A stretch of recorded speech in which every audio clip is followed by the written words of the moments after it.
Hello. We're going to be moving on from first order systems into second order systems. Now the transition between first order and systems and second order systems is actually not that huge. A lot of the same principles we dealt with from first order systems now are true, but we do get some very weird behaviors this time. So we'll be discussing this. I was really hoping to do this in person, but that didn't happen. So I figured I would give you a little bit of instruction before we move on and start, well, I guess end this half of the semester, move on to AC systems and digital systems next semester. Your first test will be over material that goes all the way up into second order systems. So just keep that in mind. You will need to know this material for the exam. We'll be giving you the exam after spring break because that sounds like a really good idea. No, it's mostly because there's just no time. If I had you finish this exam, there wouldn't be enough time for you to do the quizzes over the material. If there's not enough time for you to do the quizzes over the material, why are we doing? Well, we'll deal with it later. Besides, I'm going to have to cancel class next month, so sounds like a great time for a test. Anyways, and then I don't have to prepare these lectures for you, which are nice. In any case, we're talking about second order systems.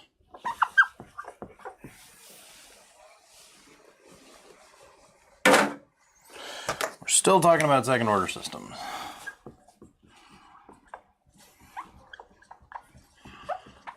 Okay, what's the difference between second order systems and a first order system? Well, a second order system has two energy storage methods.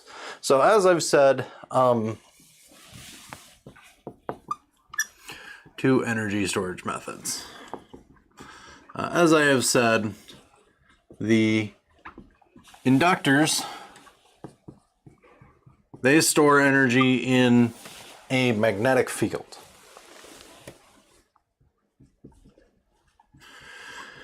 And a capacitor stores energy in an electric field.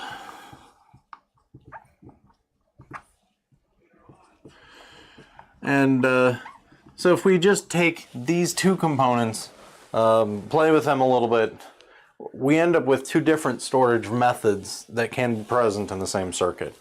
To date, we have not looked at one of these systems. You'll notice that when we talked about parasitic effects of a capacitor or an inductor, we were dealing with a system that had both an inductor and a capacitor in it. I did go through and explain what each of those pieces were, but we didn't do any calculations over it at that point because, quite frankly, those calculations tend to be really heavy. But after this analysis, you should be able to do that type of problem. Now, most RLC circuits tend to be very, they tend to be very,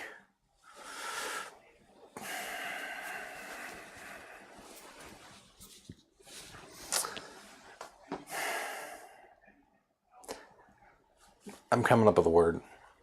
They tend to be very simple when we do them by hand. Now the analytical methods that we've used this entire class, that being KVL, KCL, component equations, constitutive equations, those all remain true. In fact, the 7 solution steps that we had for first order systems are still valid here. That's one of the reasons why I wanted to, whoa, suddenly. Apparently my hand going closer. Look, my hand's as big as my head. This is me normal. So, when it comes to, I love perspective. It's fun. But when it comes to second order systems, the 7 solution steps for first order systems are still valid. And really the best way for us to discuss this is just to jump into it. Now, you should have done the reading assignments over this piece. The reading assignment does go into what is an underdamped system, an overdamped system, a critically damped system, and all of those conversation pieces are really important for this discussion. We will get into that soon. And this thing just does not want to stay in focus. I just needed to blow the lens off. We'll see if that works. So let's go ahead and do an example. Now, when I do this example, I'm going to pick a harder example because there are very simple examples that are present in the book. Okay. So the simple examples, they cover very specific RLC circuits. And there's some interesting behavior that you can get out of those that's great. I'm going to have a current-based system, IS, and it's going to be in parallel with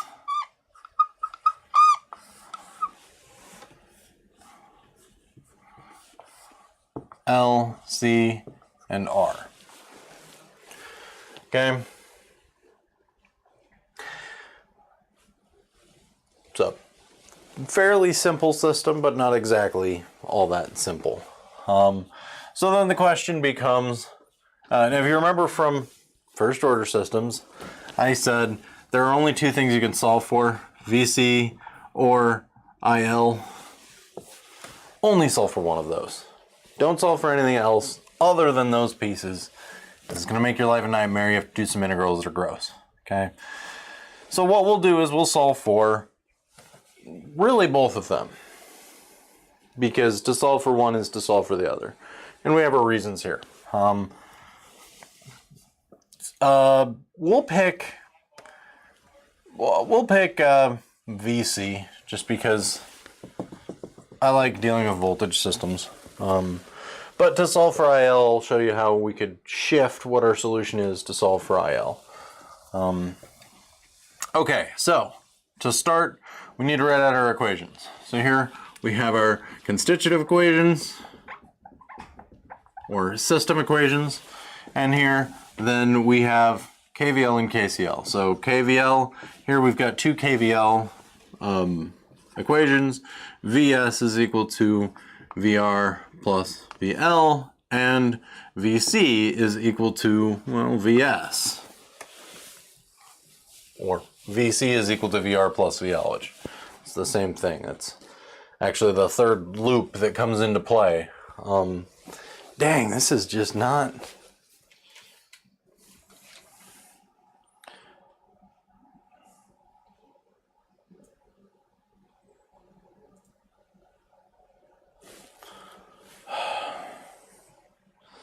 This is just not wanting to stay in focus.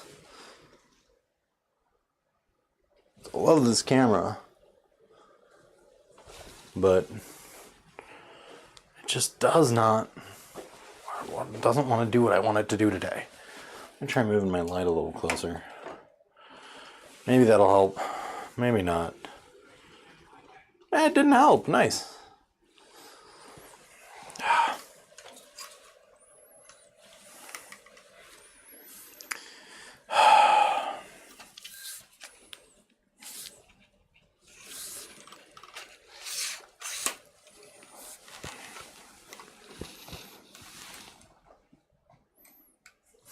I'll try to get this out of the way so that it is casting light. We'll see if that works. Always trying new things. All right, so then we also have KCL. And here at KCL, we've got node 1, we've got node 2, we've got node 3. We can go ahead and ground this. This is a DC current source. So here, at node 1, we have IS is equal to IR plus IC. At 2, we have IR is equal to IL. And then at 3, we have IR plus IL is equal to IS. Okay, so there's our constitutive equations, and then we have our component equations, because we have 3 components here, it's the same 3 components. Every time you have a resistor, you have Ohm's law. So here, VR is equal to IR times R. And then we have VL is equal to L DIL dt. And then we have IC is equal to C dVC dt. Okay? So component equations, constitutive equations, we are set to move forward. Now that was step 1, write out all of the equations. Step 2, go ahead and label those. Joopy joop.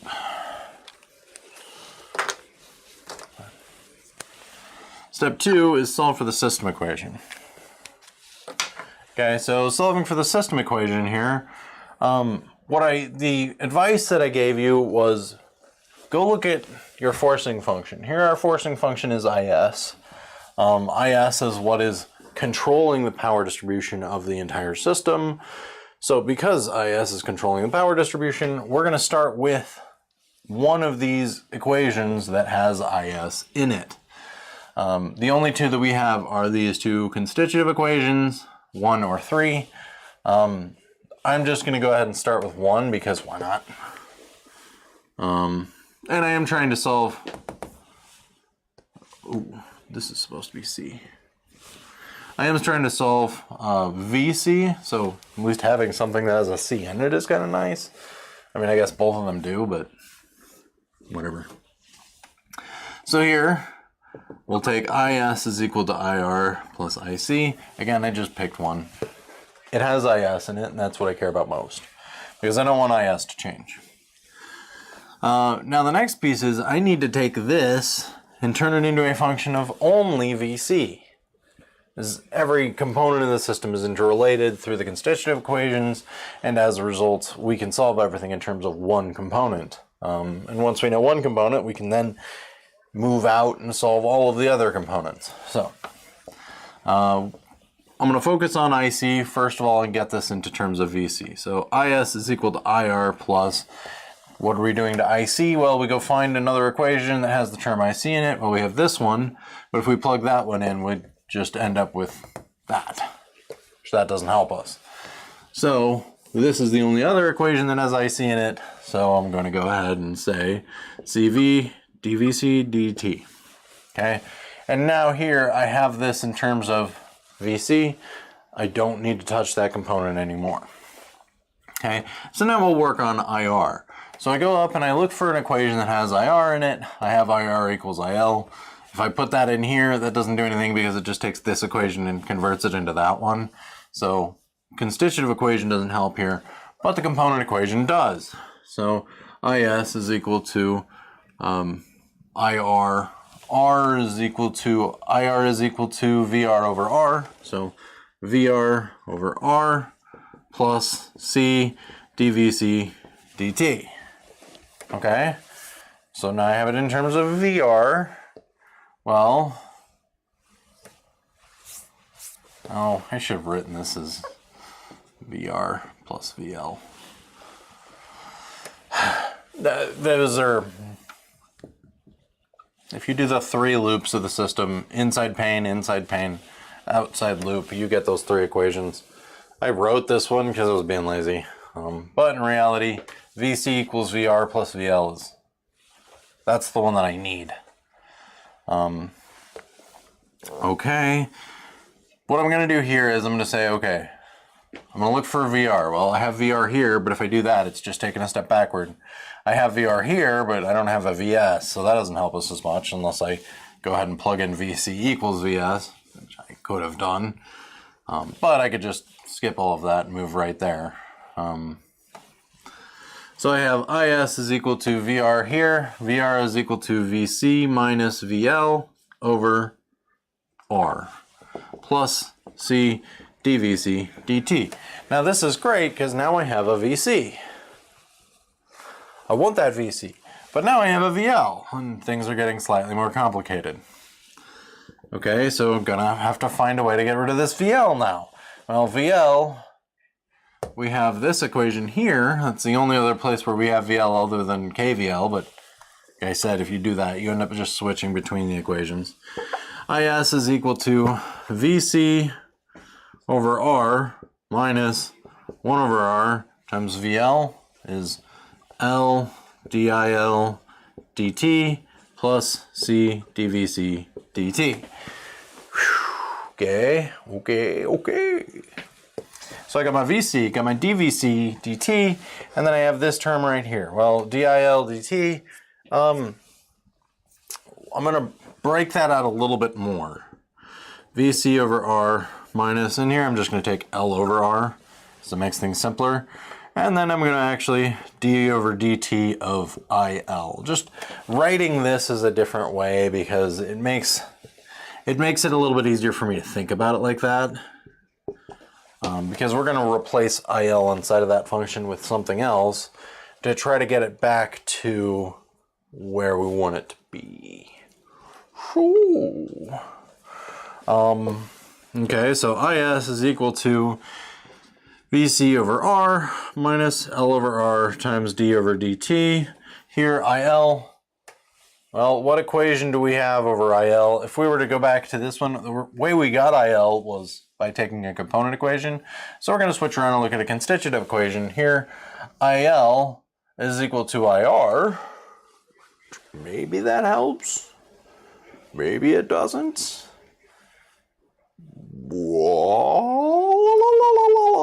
But I know that IL is equal to IC, well, IL is equal to IS minus IC, and I already have an IS, which that's nice. So I can just say IS minus IC, plug that in there. Nice. Plus C dVC dt. Okay. And then I'm just going to go ahead and break that out. So we have IS is equal to VC over R minus L over R times d over dt of IS minus, well, actually that becomes a plus because that's an IS minus IC, so this is a minus. This becomes a plus, a minus minus, L over R d over dt of IC plus C dVC dt. Okay, now I'm going to take my forcing function, anything that has IS, and I'm going to move it over to the left side where IS is. So now I have IS plus L over R d over dt of IS is equal to VC over R plus L over R times the derivative of IC plus C dVC dt. I'm basically at the bottom of my board, so I'm going to go up here. I mean, I could probably write another equation down. I just don't want to. Okay, so this is all of our forcing function. This is all of the rest of our equation. And now what I'm going to do is I'm going to take this piece right here. I've got IC, and I'm going to convert it into a VC. So I'm going to use my component equation here because the only other place where I have an IC is here, and that was actually what I used right here. I used this equation, and I don't need that equation anymore, nor do I want it. Dang it. So I'm just going to convert using a component equation, and what you'll notice here is looking through here, I'm going to write this in green marker. So here, this here uses a component equation, okay, to get to here. That's great, that's done. This here uses a component equation for VR. And then once I have VR over R, this then takes constitutive, and then I separated them. That was, oh no, I separated them, but then I did a component equation.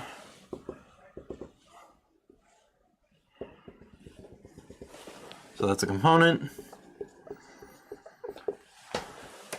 And then from here to here, all I did was I rewrote it.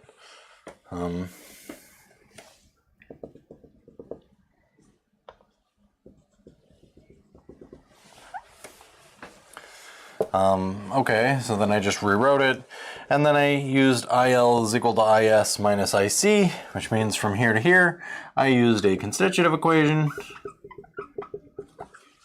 That is, I replaced IL with IS minus IC. And then from here to here, I used a component equation. No, I didn't. I just broke them up. I just rearranged them here. That's what I did. Then I end up with here. The next step is, so here, component equation, constitutive equation, component equation, constitutive equation, component equation.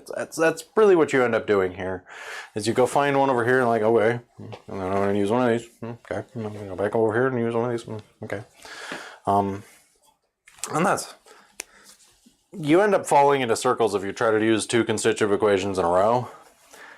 I don't know why, but that's just a fun fact. So I'm going to go ahead and take this, and I'm going to do after the constitutive equation, and then I just did some reorganization, I'm going to go ahead and take a component equation and solve for IC. So I'm specifically going to have that equation right there. So now I have IS is equal to,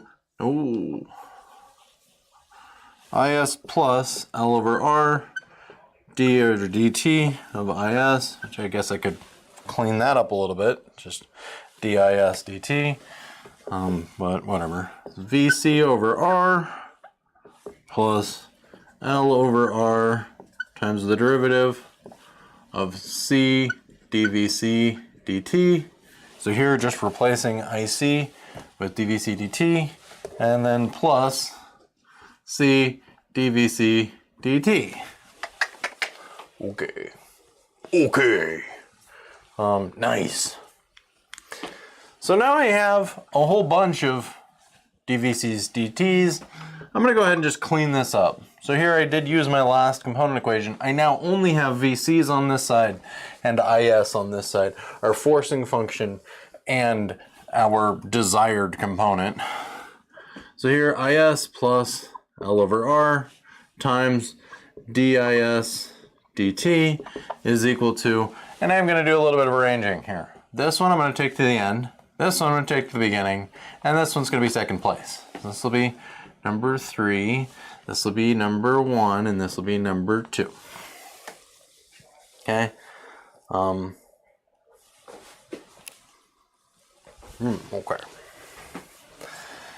So when I rewrite this, I'm going to take this derivative, and now it becomes a double derivative. I have a C as a constant, so this becomes CL over R times d squared VC over dt squared. It's just collapsing this term, and that's my number 1,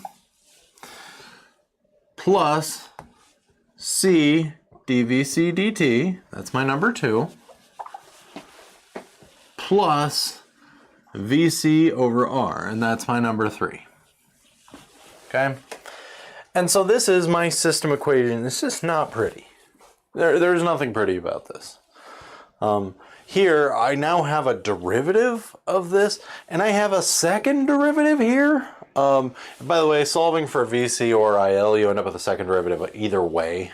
There's no way to avoid the second derivative. The second derivative exists because we have a second energy storage method. So just kind of where that's at. But this now is my system equation. I am going to do something fun. That was a blatant lie. But what I'm going to do is I'm going to take VC, just like what we saw in the first order system. There's some very interesting things that happen when you get rid of what's on VC. So I'm just going to go ahead and multiply the entire system by R. Okay, so here we have R IS plus L DIS dt is equal to CL d squared VC over dt squared plus CR dVC dt plus VC. Alright. Okay. Okay. That's gross. Alright, now that I have step number 2 done, this is the result of step number 2. I no longer need to have all of my component and constitutive equations out anymore. I mean, I wouldn't advise you erase them because they are helpful when you go to analyze the system. But I only have so small of a board, and usually I take up the entire board in the classroom and then some on this problem. So, gotta save some space. So, my system equation.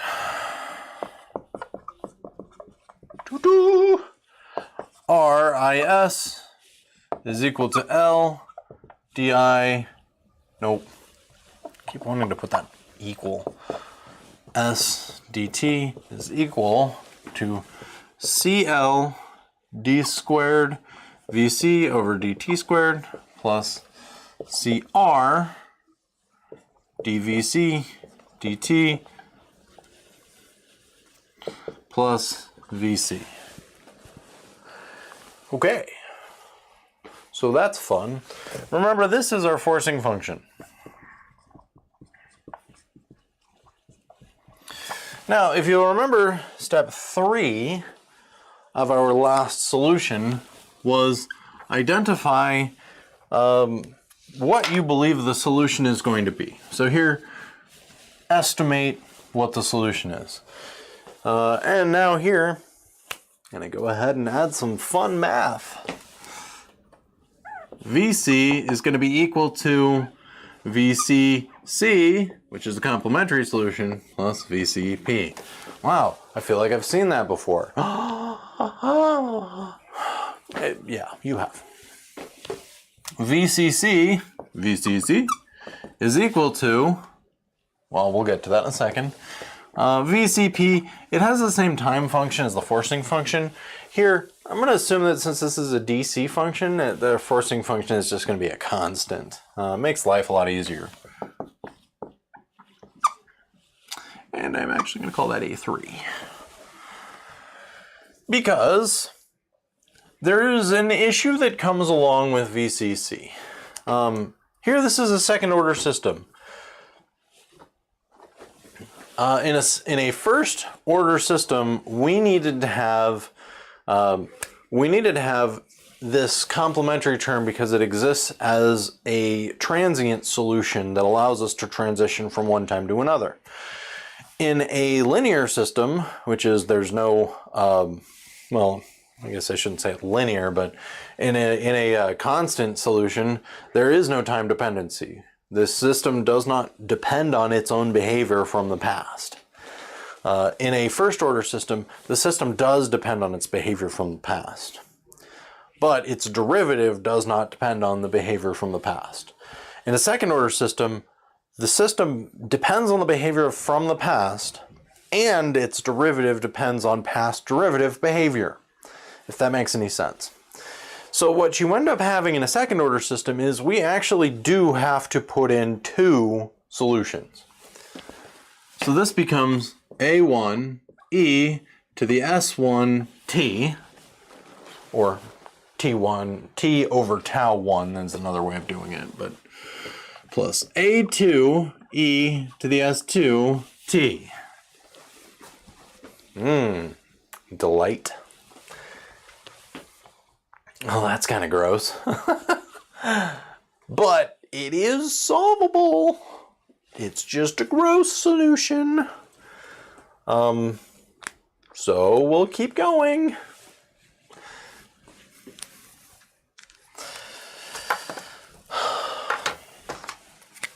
Step 4 was to solve for S. And how do we solve for S? By using the homogeneous solution, which is no forcing function.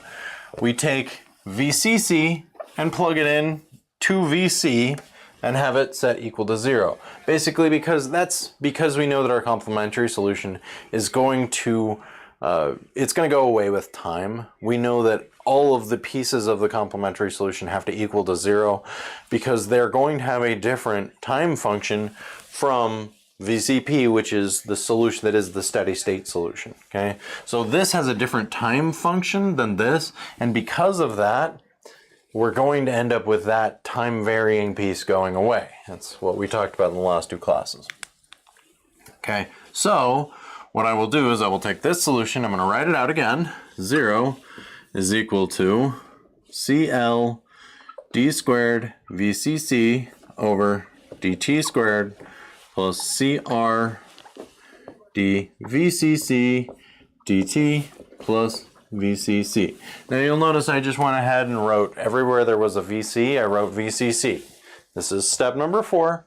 Again, we're solving the homogeneous solution. What makes this homogeneous is that it's set equal to 0 because we know that the time function of our complementary solution is different from the particular solution, which is dependent on the steady state behavior of the forcing function. Okay, so here's where we're at. Now we go ahead and take this and then we say, all right, I'm going to go ahead and plug in VCC into this. Oh, this is fun. Isn't this? Aren't we having a grand time? Good day to you, Saw. 0 is equal to CL d squared over dt squared of VCC, which is A1 e to the S1t plus A2 e to the S2t plus CR times d over dt of A1 e to the S1t plus A2 e to the S2t plus A1 e to the S1t plus A2 e to the S2t. Okay. Well, that's kind of gross. That's not fun at all.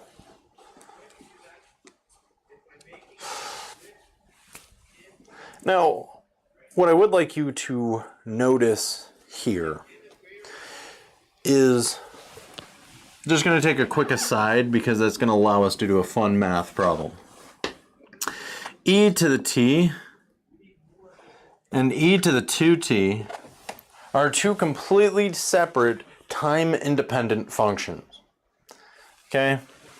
We cannot have a system where this works, where there's some function of constants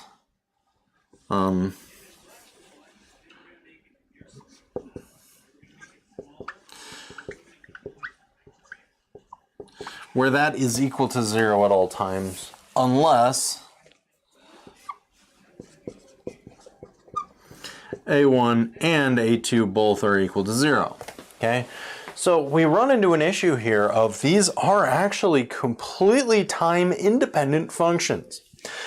If we assume that S1 and S2 are not equal to each other, you end up with a very separate situation.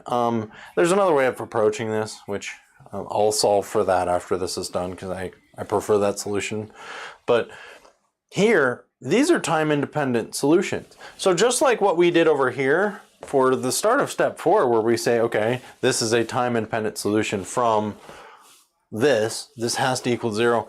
Well, in reality, every piece of A1 has to be equal to 0 too, which means every one of these pieces that are in front of A1 have to sum to 0. Okay? This has to be true. So, we have to make all of the coefficients of these sum to 0, and that allows us to solve for S. Okay? Just follow through with me here. So because this is true, because they are time-independent functions, we can break this function into two functions. That being 0 is equal to CL d squared over dt squared times A1 e to the S1t plus CR d over dt A1 e to the S1t plus A1 e to the S1t. That's one of our solutions, and the other one is 0 is equal to CL d squared over dt squared A2 e to the S2t plus CR d over dt A2 e to the S2t plus A2 e to the S2t. Okay?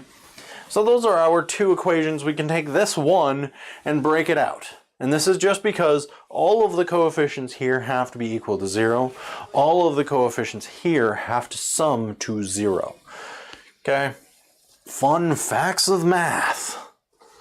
So now that we have that, I'm only going to end up solving one of these because, as you'll notice, the only difference between these equations are that this is a 2 and then that's a 1. So if you solve it and you figure out the 2 of them, okay.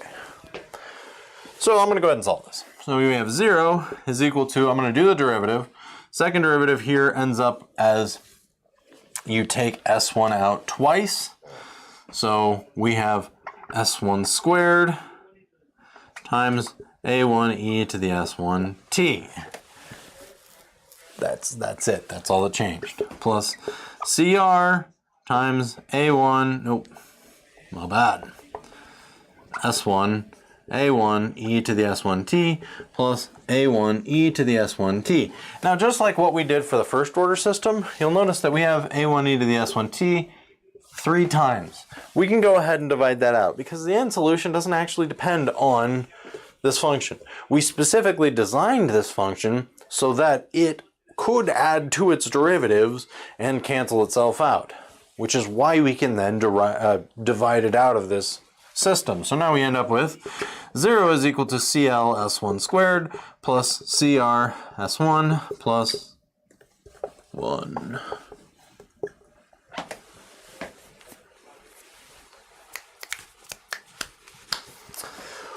What do we do here? Well, here we have a quadratic equation. That's gross. If you don't have this memorized, you can look it up online. But the solution to the quadratic equation is, I'm going to go ahead and call this A, B, and C. This is the variable, S1.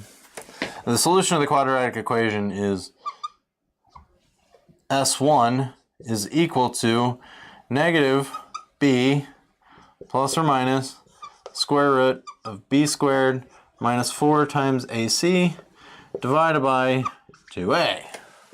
That is the solution.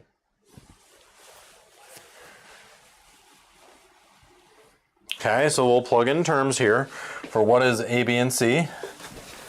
What we end up with is S1 is equal to negative CR plus or minus the square root of C squared R squared minus 4 CL, and that's a 1, divided by 2 CL. Okay, well this is kind of gross as it stands right here. I don't really like this. This is not fun. We can do a little bit to clean this up beforehand, and this is pretty standard. We're going to come back to this piece, but I don't really like that. I don't like that equation. It's gross and it needs to be cleaned up. Ugh. So here I solved this so that this is a 1. I want to solve that so that's a 1 instead. Ugh. I don't want this one being a 1 doesn't change the quadratic equation here. But I want A to be 1 because then the coefficient is, well, the quotient is a little nicer. Okay, so I'm just going to go ahead and rearrange this equation and do the same thing over again. So here we have, I'll rewrite my quadratic equation. S1 is equal to negative B plus or minus square root B squared minus 4AC over 2A. I'm just going to rewrite this equation here. So 0 is equal to, if I divide everything by CL, I end up with S1 squared plus the C over here disappears. We end up with R over L, S1 plus 1 over CL. Okay, so now this is my new A term, this is my new B term, this is my new C term. So when I go to write out my quadratic equation, I end up with S1 is equal to negative R over L plus or minus the square root of R squared over L squared minus 4 times 1 times 1 over CL divided by 2. Okay? And it's just a little cleaner. They're the exact same equation. If I would have just gone the other way, it would have ended up with the exact same thing. It's just I prefer this because it ends up with if there's nothing on the bottom here other than a number 2. So we can take this and work with it. Now the problem that we run into here is this, the plus or minus sign. FYI, if you went ahead and tried to solve this problem, what you would end up with is you would end up with an equation that looks like this. Ooh, that's not so fun. You end up with the exact same solution for both of these equations. The difference is that we do have a plus and a minus. So what we do is we pick one, the plus or the minus, to be S1, and then we pick the other one, the plus or the minus, to be S2. Okay? So in reality, we ended up with two different solutions, S1, comma, S2, and both of them are equal to this. It's just one is a positive and the other one, well, one is the plus and the other one is the minus. It's the same solution. We only have two solutions here, but this is why we have to have two solutions. It's because we are dealing with a quadratic. Okay? And a quadratic occurs because the behavior of the system does depend, well, the derivative of the behavior of the system does depend on previous existing behavior of the system prior to that. So I am going to go ahead and leave this on the board. We'll take a break from this video and we will start up in the next video starting right here. Okay? So until we meet again, au revoir.